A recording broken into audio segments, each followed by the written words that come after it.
प्रेक्षकांनो, ठरलं तर मग या मालिकेचा आजचा म्हणजेच 10 ऑक्टोबरचा रिव्ह्यू तुम्ही ऐकत आहात. आजचा एपिसोड त्यांनी खूपच उशिरा पाठवला.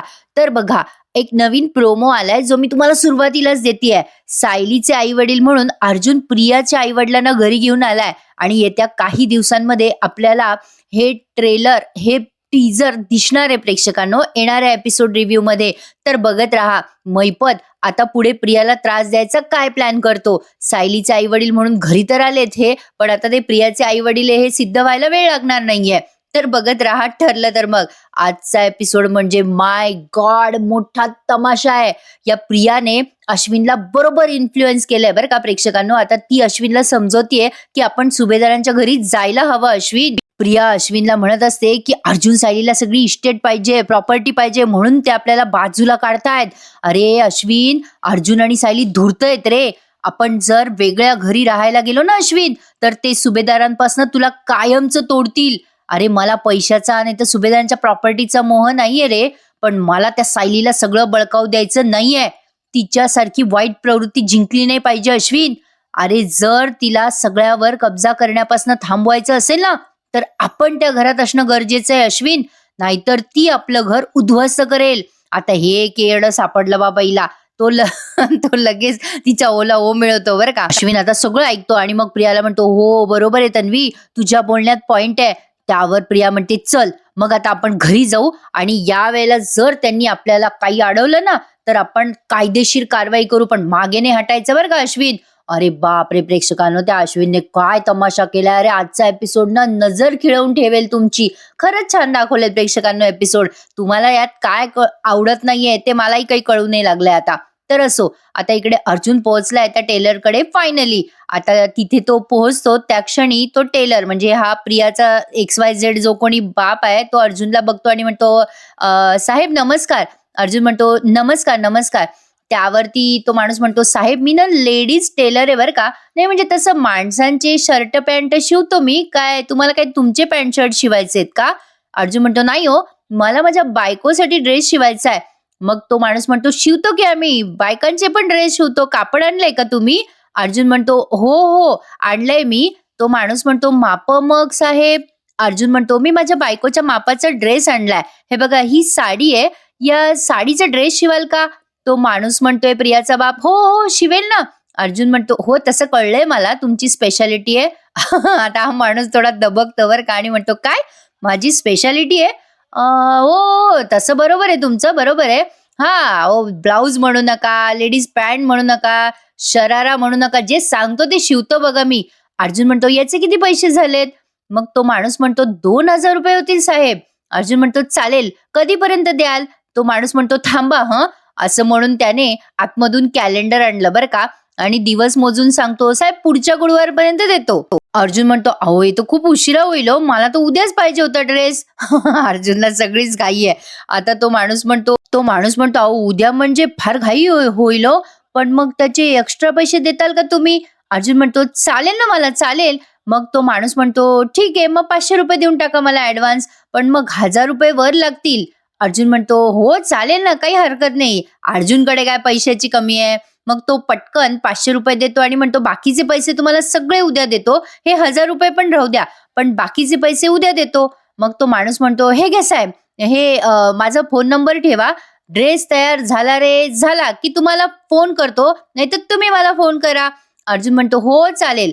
अर्जुन आता निघाला बरं का तिथून. आजचा एपिसोड त्यांनी एकदम फास्ट घेतलेला आहे. तर आता नागराज त्या सुमनकडे येतो. ती सुमन आवरसावर करत असते बिचारी. उगाच तिला म्हणतो बरं का, काय गे सुमन, तू ते अर्जुनला पत्ता दिला होता त्या टेलरचा, गेला का ग अर्जुन तिथे. सुमन म्हणते, काही माहिती नाही मला. नागराज म्हणतो, विचार ना ग मग त्याला फोन करून. सुमन म्हणते, कशाला, अहो आपण दिलाय ना त्याला पत्ता आणि त्याला काय करायचं ते बघेल ना तो अर्जुन. अरे आपण दिलाय पत्ता, झालं तर. नागराज म्हणतो, आघास काय करते सुमन, असं नसतं, आपली जबाबदारी असते ना. पत्ता दिला का नाही, म्हणजे पत्ता दिल्यावर आपण त्याला विचारायला नको का, तुला सापडला का बाबा पत्ता, नाही म्हणजे तू नीट पोहोचला का तिथे, तो टेलर तुला पटला का, असं विचारायला नको का. अगं काय सुमन, तू किती बिझी माणूस आहे, त्याला वेळ मिळेल का मला सांग बरं. बघू नको माझ्या तोंडाकडे, विचार त्याला, विचार. इकडे अर्जुनने आता त्या प्रियाच्या वडिलाला पैसे दिलेत बरं का, आणि तो निघत असतो आता पैसे देऊन देऊन. अर्जुन त्या माणसाला थँक्यू म्हणतो, तेव्हा प्रियाचे बाप त्याला म्हणतो, अहो तुम्ही कशाला थांकू, मीच तुम्हाला थांकू म्हणतो. आता सुमनने तेवढ्यात फोन लावलाय बरं का अर्जुनला आणि विचारते, अरे अर्जुन. अर्जुन म्हणतो, हा बोल काकू. अर्जुनला ती विचारते, सुमन तुला तो पत्ता दिला होता, अरे अर्जुन तू गेलायस का श्रद्धा टेलरकडे? अर्जुन म्हणतो, अरे हो मी इथेच आहे सध्या. आता सुमन म्हणते, अच्छा अच्छा बरं बरं, सापडलं ना मग दुकान ते, झालं का तुझ्या ड्रेसचं काम? अर्जुन म्हणतो, हो मी दिला सुद्धा काकू ड्रेस शिवायला. मी ना तुझ्याशी नंतर बोलतो हा काकू, मला जरा उशीर झालाय, मी नंतर करतो फोन. सुमन म्हणते, हो चालेल चालेल. आता लगेच नागराजने महिपतला फोन लावून सूचना दिली. महिपत विचार करतो, अरे नागराज शेठचा फोन आहे. नागराज म्हणतो, हॅलो अरे महिपत, अरे मला तुला एक अपडेट द्यायचा आहे रे. महिपत म्हणतो, नागराज शेठ चांगला अपडेट आहे का वाईट अपडेट आहे? नागराज म्हणतो, चांगला रे बाबा. अरे आता यापुढे आपल्या आयुष्यात वाईट काही घडणारच नाहीये महिपत. आता महिपत म्हणतो, असं काय झालं काय? नागराज म्हणतो, अरे मी बोललो होतो ना तुला तसा अर्जुन त्या प्रियाच्या बापाकडे म्हणजे त्या टेलरकडे पोहोचला रे. त्यावरती महिपत म्हणतो, भले शाबास नागराज शेठ, भले शाबास. घोड्याला पाण्यापर्यंत पोहोचवायचं काम आपण केलं, आता घोडा पाणी पिणार त्याचं काम तो करणार. आता इकडे प्रियाचा असा थरकाप उडेल ना की तिच्या घशाखाली पाण्याचा एक थेंब जाणार नाही. वाह भले शाब्बास नागराज शेठ, भले शाब्बास, असं म्हणून दोघंही खुश झालेत. आता इथून पुढे काय काय तमाशा तुम्हाला बघायचा आहे तो बघत राहा आता प्रेक्षकांनो. आता ही अस्मिता सगळं बघते तिथे आणि म्हणजे जेवायचं सगळे फूड्स वगैरे बघते, अन्न, आणि म्हणते, अरे वा हे सगळं अर्जुनच्या आवडीचं झालंय वाटतं. भेंडीची भाजी काय, टोमॅटोचं सार काय, मज्जा आहे बाबा अर्जुनची. सायली म्हणते, अस्मिता ताई टोमॅटोचा सार तुम्हाला आवडतो म्हणून केलाय बरं. अस्मिता म्हणते, अगे सायली मला पिझ्झा पास्ता खावासा वाटतोय ग. अर्जुन आता अस्मिताला टोमणा मारतो आणि म्हणतो, हो पण माझे चॉईसेस अजूनही हेल्दीच आहेत, हे असं जंक फूड नाही आवडत मला खायला. अस्मिता म्हणते, ए गप्प बस रे अर्जुन, जंक फूड वगैरे काय, आता खावंसं वाटतं तर खावंसं वाटतं ना. प्रतापराव म्हणतात, अरे काय रे, जेवताना तरी भांडू नका. अस्मिता म्हणते, अरे डॅड तुम्ही सांगा ना अर्जुनला, कसं बोलत असतो माझ्याशी, आता वाटतं खावंसं तर वाटतं खावंसं. ह्याची बायको प्रेग्नेंट झाली ना मग बघते कशी डोहाळे पुरवतो हा बायकोचे. आता सायली लगली लाजायला लागते बरं का. मग हिला हिला विचार करून करूनच लाज वाटते, कोणाच ठाऊक पुढे काय करणार आहे. आता ती अस्मिताला काहीतरी वाढत असते तेव्हा ही विमल मागून ओरडते, अहो सायली ताई बघा तरी पुढे तुमच्या काय आहे. मग पुन्हा ती लाजायला लागते. मग कल्पनाताई म्हणतात, अग बाई विमल, सगळं लक्ष नवऱ्याकडे असल्यावर बाकी दुसरं काही दिसणार आहे का तिला? मग अर्जुन पण असा बघायला लागतो तिच्याकडे. प्रतापराव म्हणतात, एरवी आजकाल अर्जुनचंही लक्ष सगळं सायलीकडेच असतं बरं का. आता यांचं छान म्हणजे असं आनंदात सुख समाधानानं जेवत असतात बिचारे, खात पीत असतात, तर लगेच तिथे आता ही बया आली आहे बाबा प्रिया, आणि मग जो तमाशा चालू केला यांनी, अरे बाप रे बाप. खरं सांगू का प्रेक्षकांनो, आपण बघतो मालिकेमध्ये पण बऱ्या अंशीनं असं खूप घरांमध्ये दिसतं, विनाकारणच चिडचिड किरकिर चालू असते घरामध्ये, कारण अगदी क्षुल्लक असतं बरं का. म्हणजे कधी कधी विचार करा, आपल्यालाही हसू येईल की आपण कुठल्या कारणामुळे वाद घालत होतो. असं होतं मोस्टली, असं बऱ्याच घरांमध्ये होतं. आता हे सगळे स्माइल करून हसत असतात तेव्हा हा अश्विन वेड्यासारखा टाळ्या वाजवत तिथे येतो. आपण मालिकेच्या पात्राबद्दल बोलतोय बरं का. अश्विन आणि प्रियाला बघून सगळे त्यांच्याकडे पाहतच राहतात. अश्विन बघा हा आता वाटेल ते बोलतोय, म्हणजे त्याच्या तोंडाला लगामच राहिलेला नाहीये. अश्विन टाळ्या वाजवत येतो आणि म्हणतो, वा वा, सुखी कुटुंबाचं काय सुंदर चित्र आहे. नाही माझं हे सगळं चित्र बघूनच पोट भरलंय. वा वा वा, छान छान. आणि बरं का, या कुटुंबातील मुलगा आणि सून या घरात राहत नाहीये, तरी सुद्धा सगळेजण किती आनंदी आहे, बघ बघ जरा बघ. हे तो प्रियाला बोलतोय बरं का. मागे प्रिया उभी आहे आणि हा समोर आलाय असं सुभेदारांशी बोलत बोलत, आणि म्हणतो कसा पुढे, अगं कारण ज्यांना घराबाहेर काढलं ना त्यांची कोणाला आठवण सुद्धा येत नाहीये. कल्पनाताईंना येतो राग. आता त्या पुढे येतात आणि म्हणतात, ए अश्विन, मुळात म्हणजे ना आम्ही काही तुला घराच्या बाहेर काढलेलं नाहीये बरं का. नाही, आम्ही तुला तेव्हाही सांगितलं होतं की तुला यायचं असेल तर तू घरी परत कधीही येऊ शकतो, फक्त हिच्या शिवाय घरी परत ये, असं तुला आम्ही सांगितलं होतं. आता प्रतापराव पण पुढे येतात आणि म्हणतात, हे बघ अश्विन, तू परत ती चूक करतोयस अश्विन. तुझ्या बायकोचं सगळं सामान आम्ही या घराबाहेर फेकलं, तू विसरलास का? का तुझं समाधान झालेलं नाहीये अजून अश्विन? प्रतापराव आता अश्विनला जेव्हा असं बोलतात ना, तेव्हा अतिशय उर्मटपणे हा त्यांच्या समोर येतो आणि म्हणतो, "काय कराल डॅड? नाही सांगा ना मला, काय कराल काय तुम्ही? आम्हाला परत घराच्या बाहेर काढाल का तुम्ही?" अश्विनचं हे रूप बघून सगळ्यांनाच नवल वाटलंय प्रेक्षकांनो. म्हणजे बघा ना, हा मुलगा कधी जास्ती बोलत नव्हता. त्याचं त्याचं कामाशी काम करायचा. अतिशय चांगला असलेला हा मुलगा फक्त आणि फक्त या प्रियाच्या संगतीमुळे बिघडलाय प्रेक्षकांनो. उर्मठासारखा त्याच्या आई-वडिलांशी बोलतोय बघा ना. म्हणतो कसा, "काय कराल डॅड? काय कराल? आम्हाला परत घराबाहेर काढाल का? का या स्वार्थी सायलीचं ऐकून तुमच्या मुलीचा आणि तुमच्या सुनेचा अपमान करणार आहात पुन्हा?" त्यावर अर्जुन चिडतो आणि म्हणतो, "ए अश्विन, माझ्या बायकोबद्दल आदराने शब्द वापरायचे लक्षात ठेव." आता अर्जुन चिडल्यानंतर सुद्धा अश्विन उर्मटासारखा बोलतो अर्जुनशी आणि म्हणतो, "आदराने? आदराने बोलण्यासारखं तुझ्या बायकोने केलंय तरी काय रे? काय केलंय काय तुझ्या बायकोने? उलट तुझ्या बायकोने आम्हाला घराबाहेर काढून या घराचे 2 तुकडे केलेत." अश्विनला जरा सुद्धा किंतु परंतु वाटत नाहीये प्रेक्षकांनो. एवढा म्हणजे काय सांगू, त्याच्या चेहऱ्यावरचे एक्सप्रेशन माइंड ब्लोईंग दाखवलेत बरं का. म्हणजे कमाल आहे या सगळ्या कलाकारांची असं काम करायची, किती जीव ओतून काम करतात ते बघा ना प्रेक्षकांनो. त्याच्या चेहऱ्यावरची रेष सुद्धा हललेली नाहीये आई-वडिलांशी असं बोलताना. त्यावर प्रतापराव चिडतात आणि म्हणतात, "अश्विन नीट बोल. हे घर सायलीने तोडलेलं नाहीये. हे घर तू आणि तुझ्या सोबत तुझ्या बायकोने तोडलेलं आहे, लक्षात ठेव." अश्विनला आता प्रतापरावांचा राग येतो बरं का.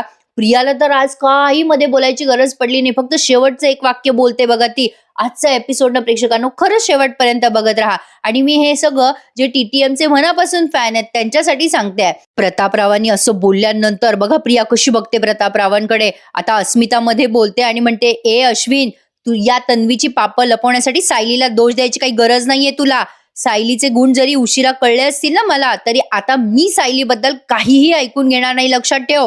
अश्विन लगेच अस्मिताच्या समोर येतो आणि म्हणतो, "एक मिनिट, अस्मिताई हे तू बोलतेस? कोणत्या गुणाबद्दल बोलतेस तू तिच्या? ही सतत पूर्णाजीच्या मम्माच्या पुढे पुढे करत असते. घरात सतत मीच कशी काम करते आणि घरात कोणी काही बोललं की मुळमुळू रडायचं. हे गुण आहेत का या सायलीमध्ये?" अश्विन बघा असं बोलत असतो तेव्हा प्रिया हसत असते बरं का गालातल्या गालात. मग अश्विन म्हणतो पुढे, "अरे हे सगळं दाखवून दाखवून ही घरात राज्य करू लागली आपल्या. हे कोणाला कळत का नाहीये? आणि बिचारी माझी बायको तन्वी, माझ्या बायकोला मस्का मारायला जमत नाही म्हणून म्हणून माझी बायको घराच्या बाहेर. अरे हा कोणता न्याय आहे?" हा आंधळा आहे का प्रेक्षकांनो? याची बायको काय काय उद्योग करते कसं काय माहित नसेल बरं याला.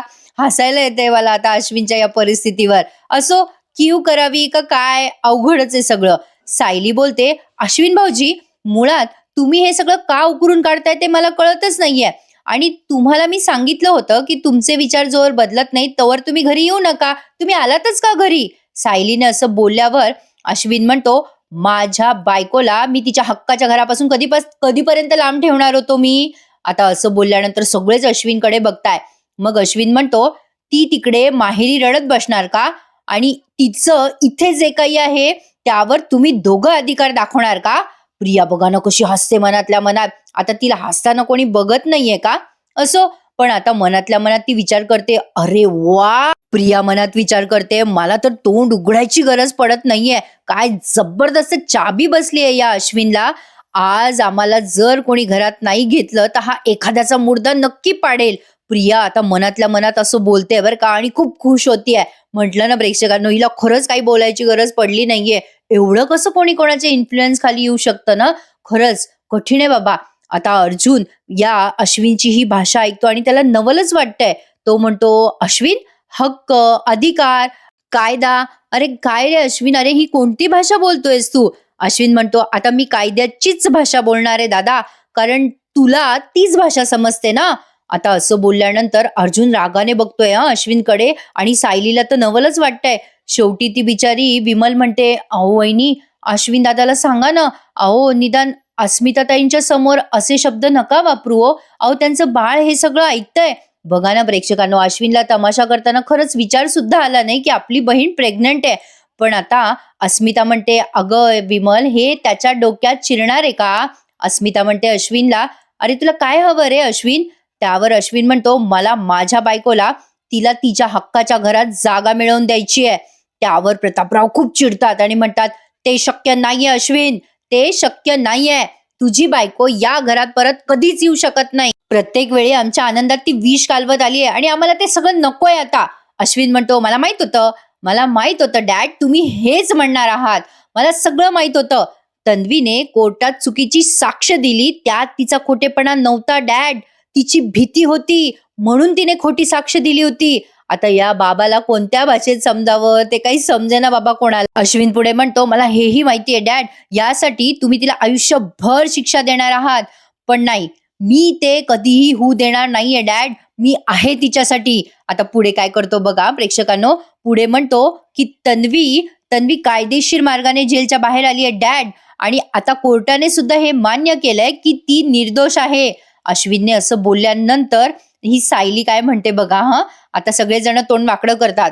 अश्विन पुढे म्हणतो, नाही काय आहे, सगळे सुभेदार स्वतःला कोर्टाच्या वर समजतात ना, म्हणून सुभेदारांना हे मान्य नाहीये ना. सायली आता अश्विनला म्हणते, हे बघा अश्विन भाऊजी, मी तुम्हाला आधी पण सांगितलं होतं आणि पुन्हा सांगते, भलेही कोर्टाने प्रियाला माफ केलं असेल, पण आम्ही तिला कधीही माफ करणार नाही आहोत. अश्विन आता तिला म्हणतो, हो का सायली, नाही मी जर असं म्हणलं तर चालेल का? मधुभाऊंनी जरी कोर्टाला निर्दोष सिद्ध केलं असेल तरी मी त्यांना निर्दोष मानत नाही. ते अजूनही खुनीच आहेत. आता एकदम विदिन अ सेकंड अर्जुन याच्यावरती असं झडप घालतो बरं का, त्याची कॉलर धरायला जातो आणि विदिन अ सेकंडच पटकन अश्विन त्याला असं झटकून देतो आणि प्रतापरावांच्या असं अंगावर लोटतो. म्हणजे अश्विन आता त्याच्या बायकोच्या प्रेमात एवढा अखंड बुडालाय की त्याला खरंच चांगल्या वाईटाची जाणीव नाहीये. अश्विन जेव्हा अर्जुनला लोटतो ना, तेव्हा अर्जुनला, प्रतापरावांना, सगळ्यांनाच नवल वाटतंय की अश्विन कसं काय एवढा उद्धट झाला आणि एवढा याचा स्वभाव बदलला तरी कसा. प्रेक्षकांनो विचार करा, आज अश्विन त्याच्या आई वडिलांना एवढं वाटेल तसं बोलतोय त्या बायकोसाठी. आता उद्या हीच बायको जेव्हा याचा पाण उतारा करेल आणि याला आयुष्यातून उठवेल ना, तेव्हा याला रडायला सुद्धा माणूस कोणी सापडणार नाहीये. त्यामुळे कधीही कुठलीही अशी म्हणजे डोक्यात असं विचार आले ना, तर 10 वेळेला विचार करून वागावं. अश्विन चांगल्या वाईटाचा काहीही फरक न कळता वाटेल ते बोलत सुटलेला आहे. फक्त आणि फक्त त्याला असं वाटतंय की आपणच बरोबर आहोत, बाकी सगळं जग मूर्ख आहे म्हणून. आता त्याने अर्जुनला असं लोटलं बरं का. सगळेजण बघतच राहतात. अर्जुनला तर विश्वासच बसत नाहीये, हाच आपला भाऊ आहे का. आता हा अर्जुन त्याच्याकडे बघतच राहतो आणि मग अश्विन त्याला म्हणतो, ए दादा, अंगाला हात लावायचं काम नाहीये. प्रतापराव म्हणतात, काय करतोयस अश्विन, अरे हे संस्कार दिले का आम्ही तुला. आता लगेच प्रिया बोललीये बघा प्रेक्षकांनो. म्हटलं ना, आज फक्त ही एकच शब्द बोललीये. म्हणते कशी, अरे अरे ए अश्विन, अरे असं नको करू, अरे अर्जुन तुला आता मारायला कमी करणार नाही बरं. आता ही असं बोलते तेव्हा अश्विनला रिअलाइज होत नाही का प्रेक्षकांनो की ही काहीच्या काही बोलते म्हणून फक्त त्याच्या आई वडिलांचा दोष दिसतोय त्याला. बघा ना, प्रिया त्याला म्हणते, अरे अरे अश्विन असं नको करू. मग प्रतापराव तिच्यावर चिडतात बरं का, ए आधी तुझ्या नवऱ्याला सांभाळ, तुझ्यामुळे त्याने त्याच्या भावावर हात उचललाय, त्याची बघ मजल किती वाढली आहे तुझ्यामुळे. आता प्रियावर काहीच बोलत नाही प्रतापरावांना. आणि मग प्रतापराव अश्विनच्या पुढे येतात आणि म्हणतात, अश्विन आत्ताच्या आत्ता इथून चालता हो. मग अश्विन प्रतापरावांशी अजून उद्धटसारखा वागतो बरं का प्रेक्षकांनो. आणि म्हणतो कसा, ठीक आहे डॅड, नाही ठीक आहे, म्हणजे तुम्ही आम्हाला घरात घेणार नाहीच आहे तर, आलं माझ्या लक्षात, ठीक आहे. आता तो त्यांच्या अजून पुढे येतो बरं का प्रतापरावांच्या आणि म्हणतो, ठीक आहे डॅड, हरकत नाहीये, जातो मी. नाही आम्ही जातो, पण सगळ्यात आधी सुभेदारांच्या प्रॉपर्टी मधला माझा कायदेशीर हिस्सा मला देऊन टाका, मगच जाईल मी. आता जेव्हा याने कायदेशीर हिश्श्याची गोष्ट काढली तेव्हा मात्र या प्रतापरावांच्या पायाखालची जमीन सरकली आहे. अरे बापरे, म्हणजे काहीही झालं तरी सगळ्या गोष्टी फक्त इस्टेट आणि प्रॉपर्टीवरच येऊन ठेपतात. आणि या बाबतीत तर आमचा फार दांडगा अनुभव आहे प्रेक्षकांनो. अगदी लहान वयामध्ये असं म्हणलं तरी चालेल. कधीतरी तुम्हाला ही गोष्ट नक्की शेअर करेल मी, मला आवडेल तुमच्यासोबत हे शेअर करायला. आता अर्जुन म्हणतो, काय बोललास तू अश्विन, काय बोललास, पुन्हा बोल. अश्विन म्हणतो, का ऐकू नाही आलं तुम्हाला. आता वळतो त्याच्या बायकोकडे बघतो आणि म्हणतो, माझा हक्क मागणं म्हणजे चूक आहे असं मला वाटत नाहीये. तू आणि ही सायली, आता अर्जुनशी बोलतो बरं का, आणि म्हणतो, तू आणि ही सायली सगळ्या प्रॉपर्टीवर सापासारखे बसून आहात. आता जेव्हा तो असं बोलतो ना, तेव्हा अस्मिताला फार त्रास होतो बरं का प्रेक्षकांनो. आता हा अश्विन म्हणतो, तुम्हाला वाटेकरी नको म्हणून तुम्ही आम्हाला या घराच्या बाहेर काढत आहात ना. काय प्रेक्षकांनो, आता काय बोलावं. अर्जुन पुढे म्हणतो, अश्विन काय बोलतोयस, गप्प बस, हा विषय इथेच बंद कर, नाहीतर. आता ही हसत असते बरं का आधी, मग लगेच अर्जुनने असं बोलल्यानंतर प्रिया म्हणते, "अरे, अरे अश्विन मला नाही वाटत ते आपलं ऐकतील. अरे यांच्या मनात आपल्याविषयी फक्त आणि फक्त राग आहे रे. फक्त आणि फक्त राग आहे. आपल्याला आपल्या माणसांकडनं प्रेम मिळणारच नाही वाटतं. प्रेम म्हणजे पैसा अशी हिची परिभाषा आहे बरं का." पुढे बघा, आता अर्जुन खूप चिडलेला असतो बरं का आणि ही सायली आता ओरडते जोरात आणि म्हणते, "प्रिया, हे सगळं तूच भरवलंस ना अश्विन भाऊजींच्या डोक्यामध्ये? कारण त्यांच्या तोंडी हिस्से, वाटे, हक्क अशी भाषा नव्हती कधीच." आता एवढं बोलून सुद्धा अश्विन सायलीलाच म्हणतो, "ए सायली, तन्वीला काही प्रॉपर्टीचा मोह नाहीये बरं का, लक्षात ठेव. पण तिनेच मला हे ध्यानात आणून दिलंय, की सुभेदारांचा मुलगा या नात्याने मला माझ्या वाट्याचा हिस्सा मिळायलाच हवा." असं बोलल्यानंतर काय म्हणणार आता, सॉलिड म्युझिक वाजवलंय त्यांनी. आजचा भाग टीव्हीवर बघायला विसरू नका प्रेक्षकांनो. अश्विन म्हणतो, "इथले वाटे हिस्से झाल्याशिवाय आता मी इथून जाणार नाहीये." असं बोलल्यानंतर कल्पनाताई रडायला लागतात. प्रतापरावांना तर नवलच वाटतंय, की हाच आपला पोरगा आहे का? आणि प्रेक्षकांनो, मालिकेचा एपिसोड रिव्ह्यू इथे संपून जातो. पुढच्या प्रोमोमध्ये तर दाखवलंय, अश्विनने लगेच वकिलाला पण बोलवलंय आणि तो वकील आल्या म्हणतो, "सगळे पेपर आहेत ना यामध्ये?" आणि मग ते पेपर घेऊन प्रतापरावांच्या समोर येतो आणि म्हणतो, "प्रताप सुभेदार, या पेपरवर सही करा. जे आमच्या वाट्याचं आहे, जे आमच्या हिश्श्याचं आहे, ते आम्हाला परत माझा हिस्सा माझ्या नावावर करणारे हे पेपर आहेत. एक तर आम्हाला आमचा वाटा द्या, नाहीतर मग मानाने घरात इथेच तुकडे पाडून टाका. म्हणजेच आपले रस्ते कायमचे वेगळे होतील. मला माझा मान मिळालाच पाहिजे. वाटण्या करा प्रताप सुभेदार, वाटण्या करा." आता असं बोलल्यावरती त्या बापाच्या मनाला काय वाटेल प्रेक्षकांनो? म्हणजे एक मालिका म्हणून नाही सांगते मी तुम्हाला, पण विचार करा, बाहेरच्या लोकांसाठी हा केवढा मोठा तमाशा असतो. जी आतापर्यंत मिळवलेली कमाई असते, म्हणजे संस्काराची म्हणा, एक इज्जत असते ना प्रत्येक घराला, प्रत्येक कुटुंबाला एक मान मर्यादा असते. हे असे जर पोरं वागायला लागले तर विचार करा दोष कोणाचा आहे? असो, तर मालिकेमध्ये काय जे आहे ते आज असं दाखवलंय, पण अतिशय जबरदस्त आणि सॉलिड असा एपिसोड दाखवलाय त्यांनी. आता कुठली गोष्ट सिद्ध करायसाठी डायरेक्ट त्यांना असं दाखवता येणार नाही ना, की सायली खरी तन्वी आहे. स्टेप बाय स्टेपच ते पुढे जातील ना प्रेक्षकांनो, आणि त्यासाठीच तर आपण डेली सोप बघतो ना. तर असो, येणाऱ्या भागांमध्ये अर्जुन आता सायलीचा ड्रेस घ्यायला परत जाईल, तेव्हा त्याला ओळख पटते की सायलीचेच आई वडील आहेत हे. आता आधीचं कन्फ्युजन तुम्हाला सगळं माहितीच आहे, पण आता प्रियाचे आईबाप सायलीचे आईबाप म्हणून या सुभेदारांच्या घरात शिरणार आहे. त्यामुळे येणारे एपिसोड मस्त मजेशीर असणार आहेत बरं का. आता प्रियाच्या डोक्यावर टांगती तलवार असणारे कायमच. बघत राहू प्रेक्षकांनो. ठरलं तर मग मला तर मजा येते बाबा सगळे एपिसोड बघायला. आजचा हा एपिसोड दणकेबाज होता प्रेक्षकांनो. नक्की टीव्हीवर बघा, एन्जॉय करा. आणि मुळातच या मालिकेचा एपिसोड ना आज खूपच उशिरा पाठवला. माझं पण सगळं रुटीन डिस्टर्ब होऊन जातं त्यामुळे. पण तरीही एपिसोड रिव्ह्यू जेव्हा आला तेव्हा लगेच तुमच्यापर्यंत मी पोहोचवायचं काम करतेच प्रेक्षकांनो. अर्थातच तुम्हाला आवडल्यास लाईक, शेअर आणि सबस्क्राईब करायला विसरू नका. भेटूयात उद्या पुन्हा एकदा. ठरलं तर मग या मालिकेच्या इंटरेस्टिंग रिव्ह्यू सहित. तोपर्यंत टेक केअर मंडळी. धन्यवाद.